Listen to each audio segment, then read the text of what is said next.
What's the name of the song? That's right. I get by with a little help from my friends. Whose song is it? Beatles. The Beatles. It's true of most groups.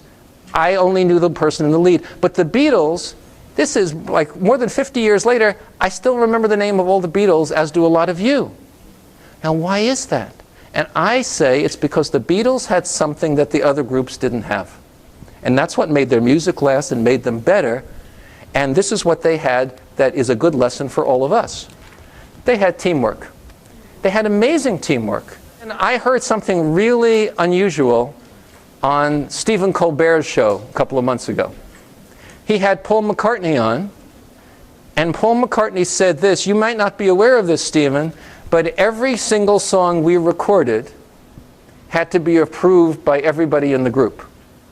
Everybody tried to make the song better, but we'd only record it if all four of us voted to record it. They actually made decisions by consensus, by agreement. That was remarkable. So the Beatles had different players, and each of them brought something else to the team. And you want to have a really strong team? What do you need? You need people who are not like you. You need people who see the world differently. You need a team in terms of diversity, in terms of race and culture and gender. You need a team where some people are great data analysts and some people are great communicators. You need people who have great human relation skills and people who are task-oriented, because every great team that I've ever known that becomes what Rick Dufour calls a professional learning community, if they're really great, what are they? They're diverse in all those different ways. And here's the reason we need that. Because the kids that you teach every day are incredibly complicated. And then if you have a class of 32 kids, it's that complication times 32. Which is why it's very difficult to be a really good teacher, because you have so many needs to minister to. And nobody can do that by themselves. So if you have a team of professionals, and you share ideas, and you share strategies, and you help each other figure the kids out, we have such a better chance of reaching them. That's what I think we learned from the Beatles.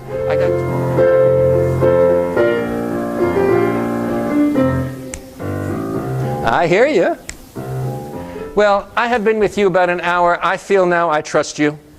I feel like I can reveal something to you. I always wanted to be a temptation. It's not that funny. Well, I'll tell you, well, maybe it is. I'll tell you what, if I start that song, and you sing it, I heard a lot of you know the words, and you sing it, I'll even give you the first verse. If you just sing one verse, I'll show you what I got, all right? Here we go.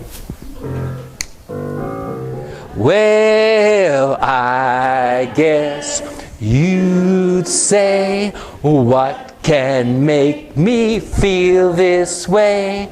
My girl, my girl, my girl, talking about my girl, my girl, my girl, my girl. Now, then what we learn from the Temptations is you got to move together. Because isn't it true that if you're a teacher in a classroom and your whole class is learning, and all the kids are making progress, and you're teaching and you're getting other kids to help, and you're working with your team to help those kids learn in your class, there's this great feeling. And if your whole team and department is learning and everybody's moving and the whole school is making progress and you're part of something bigger than yourself, it's some of the greatest feeling in the world to be part of that, because you're moving together.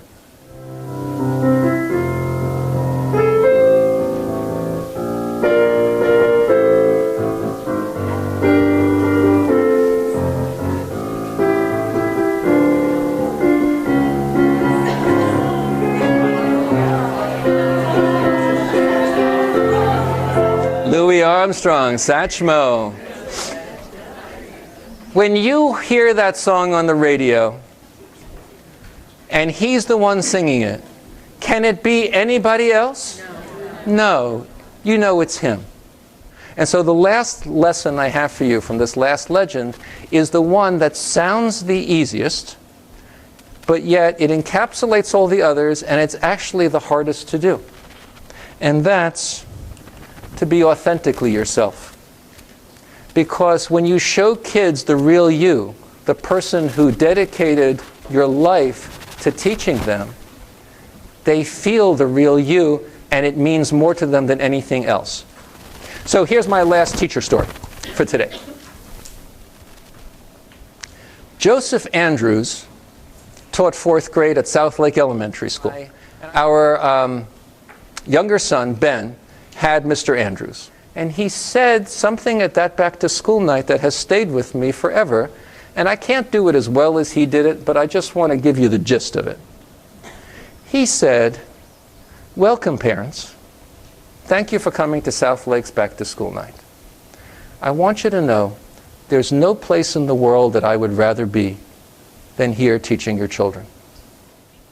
Now fast forward with me till June, when my son is 18 years old. He's graduating from Watkins Mill High School. And Mr. Andrews said, "Hi, Ben. Hi, Mr. and Mrs. Steinberg. You know, Ben, you're my last group of 4th graders who are going to be graduating from Watkins Mill High School because I'll be retiring soon. So you're the last class that I'll see through to graduation, and I just wanted to see you all one more time." And then, because he looked sort of like a 60s kind of guy with the hair and all of that, he was wearing this brown leather pouch thing.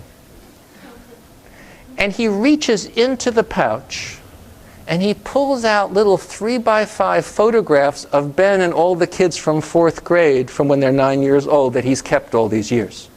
And we're looking at this big, tall, handsome graduate, and we're looking at his 9-year-old self with all his friends. You see, he meant it when he said there was no place in the world that he would rather be than with our kids.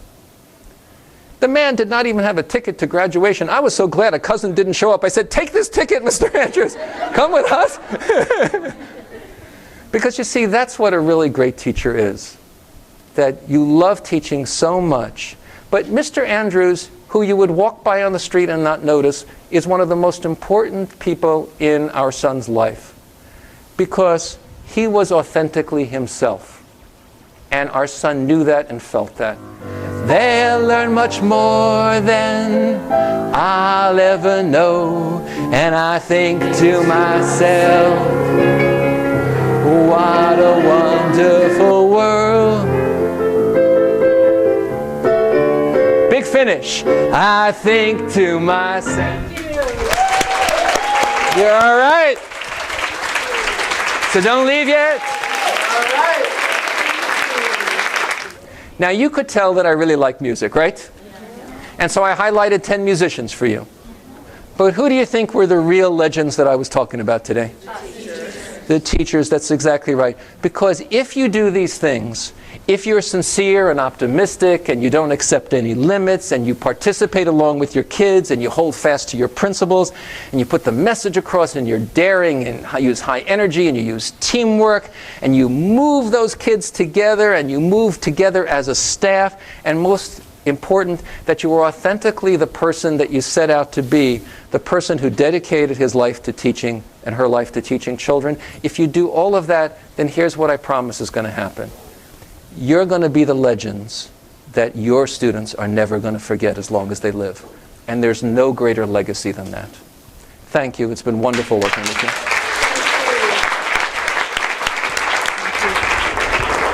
Thank you.